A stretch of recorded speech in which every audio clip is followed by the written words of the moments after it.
আজকে একটা hair pack use করছি, চলুন সবার সাথে শেয়ার করে নেওয়া যাক কী কী দিলাম, কী কী ইউজ করছি। তো সর্বপ্রথম দই নিয়েছি, এইটা হচ্ছে হিবিস্কাস পাউডার, তারপর নিয়েছি শিকাকাই পাউডার, আমলা পাউডার, ভৃঙ্গরাজ পাউডার।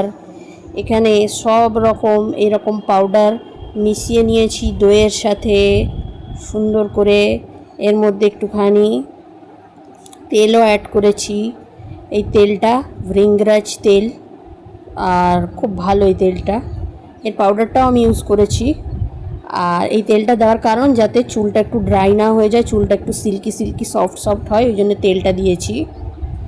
আর আমলা পাউডার দিয়েছি, রিঠা পাউডার দিয়েছি, শিকাকাই পাউডার দিয়েছি, ভৃঙ্গরাজ পাউডার দিয়েছি, এইসবই দিয়েছি মোটামুটি। এগুলো আমি অনলাইনেই কিনেছিলাম, এই পাউডারের প্যাকেটগুলো খুবই অ্যাফোর্ডেবল প্রাইসে আপনারা অ্যামাজন এবং ফ্লিপকার্টে পেয়ে যাবেন, চেক করে নেবেন। এগুলো খুবই হেলদি চুলের জন্য। আমি শ্যাম্পু করি না এটা লাগানোর সময়। আর একটুখানি গ্লিসারিন ইউজ করেছি, গ্লিসারিনও চুলের জন্য এবং স্কিনের জন্য খুবই ভালো, খুবই উপকারী। এক ছিপি গ্লিসারিন দিলাম। আর এটা আমি দুবার তিনবার এই নিয়ে ইউজ করলাম, আজকে নিয়ে 3বার ইউজ করলাম।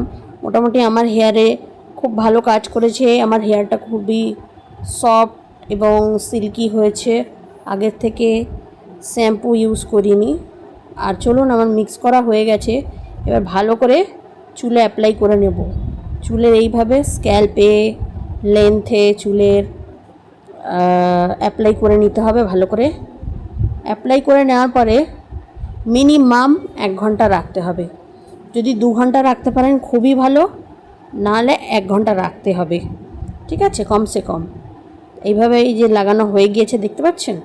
আর আমার 1 ঘন্টা রেখে তারপরে আমি হেয়ার ওয়াশ করে নেব, নর্মাল ওয়াটার দিয়ে হেয়ার ওয়াশ করে নেব। আপনারা চাইলে শ্যাম্পু ইউজ করতে পারেন, আমি শ্যাম্পু ইউজ করিনি, উইদাউট শ্যাম্পু। দেখতে পাচ্ছেন আমার হেয়ার, আমি শুধু জল দিয়ে ধুয়েছি। একটুখানি হেয়ার ওয়াশ হয়ে গেছে, হেয়ারটা ভালো করে পুছে এবার একটু সিরাম লাগিয়ে নিচ্ছি। সিরামটা লাগালে একটু সিল্কি সিল্কি সফট সফট থাকবে, জট বেঁধে যাবে না বেশি। এভাবে একটু সিরাম লাগিয়ে নেব। তো ভিডিওটি কেমন লাগলো অবশ্যই ভালো লাগলে লাইক কমেন্ট করবেন, শেয়ার করবেন। আর আমার চ্যানেলে নতুন হয়ে থাকলে অবশ্যই চ্যানেলটিকে সাবস্ক্রাইব করে পাশে থাকবেন আর বেল আইকনটি প্রেস করে দেবেন। এভাবে আরও ভিডিও দেখতে চাইলে আমাকে কমেন্ট করে লিখে জানাবেন, আমি আরও ভিডিও দিতে রাজি আছি।